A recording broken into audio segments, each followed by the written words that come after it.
repas. Nous avons une question d'Adeline qui souhaite savoir s'il est possible de manger ou de boire, ou en tout cas comment il est possible de faire si on ressent ses besoins à n'importe quel stade du travail. Alors, dans les études scientifiques, l'idée c'est qu'il est possible de boire tout au long du travail, de boire uniquement ce qu'on appelle des liquides clairs qui vont être du thé, du café, de l'eau bien sûr, du jus de pomme ou du jus de raisin. Et ça c'est quelque chose qui est possible quel que soit le stade du travail. Et donc c'est important de pouvoir boire suffisamment, enfin au moins à votre soif, parce que c'est aussi ça qui va permettre au corps de bien fonctionner. Alors, excuse-moi, mais liquide clair pour tout le monde, ça veut dire pas de lait, Pas de lait et pas de sucre. Pas de sucre, pas de choses avec des morceaux dedans, ou même un jus d'orange par exemple, c'est pas considéré comme un liquide clair puisqu'on ne peut pas vraiment voir à travers. Voilà, c'est ça, liquide clair. Moi, je ne connaissais pas avant que vous me parliez de ça. C'est une terminologie particulière. Liquide clair. Et donc, j'imagine que ici à cette question, c'est parce que les anesthésistes dans beaucoup d'endroits refusent que les patients... Refuser en tout cas jusqu'à ce qu'il y ait des études. Oui, mais refusent encore aujourd'hui parce qu'on ne sait pas comment c'est ailleurs. Tout à fait. Et donc, c'est là où c'est important de savoir que c'est possible de boire. Par rapport à l'alimentation, c'est un peu... dans les maternités, dans notre pratique à nous, l'accompagnement, il est plus de personnes qui ont accouché en structure hospitalière. Et du coup, en ce qui concerne l'alimentation, les choses qui sont mises en avant, c'est de pouvoir manger... tant que vous êtes chez vous, de manger des choses qui se digèrent facilement. Après, le fait de manger quand on est à l'hôpital et quand le travail a avancé, c'est pas forcément manger vraiment un repas qui va être le plus nécessaire. Du coup, c'est un peu plus... comme tu dirais aussi, un peu plus tendancieux, en tout cas avec les équipes d'anesthésistes. Oui, c'est les anesthésistes. Alors pourquoi où est la peur? Il faut vraiment essayer de se mettre à la place toujours du soignant. Il a peur de quoi? Il a peur qu'en urgence, on soit obligé de vous faire une césarienne sous anesthésie générale. Donc la probabilité, on s'amuse à faire un calcul... je ne sais même plus, le risque, il est de 1,5% d'avoir une césarienne sous anesthésie générale. Et si vous avez mangé et bu...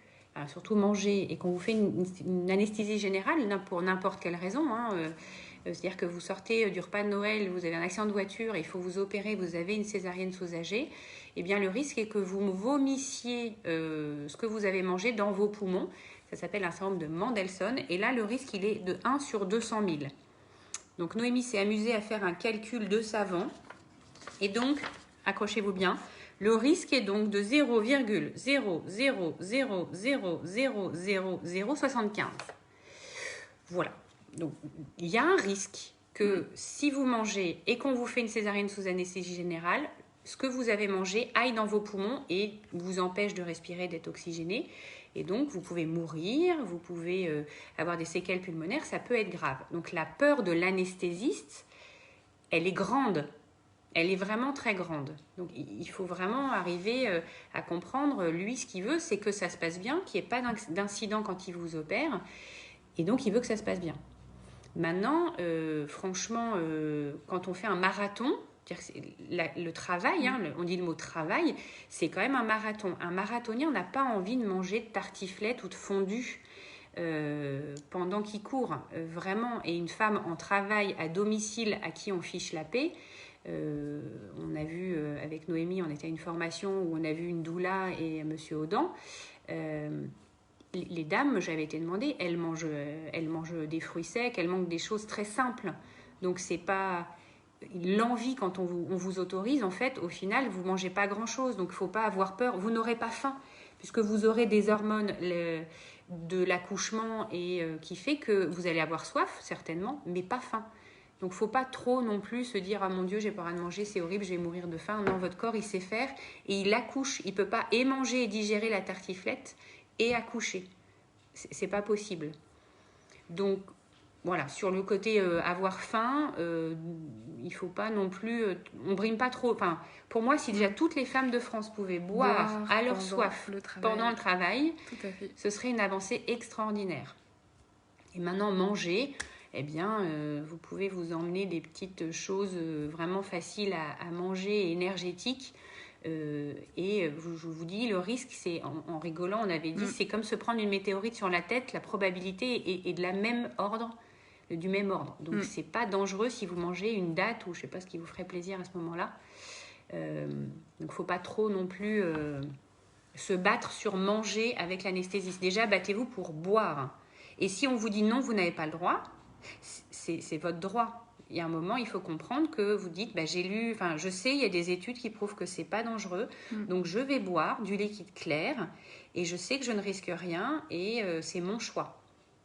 Et vous buvez tranquillement et vous verrez que moi, une fois, j'ai fait une ascension d'un col en vélo et j'ai cru que ça me simplifierait la tâche. J'ai bu beaucoup avant de partir.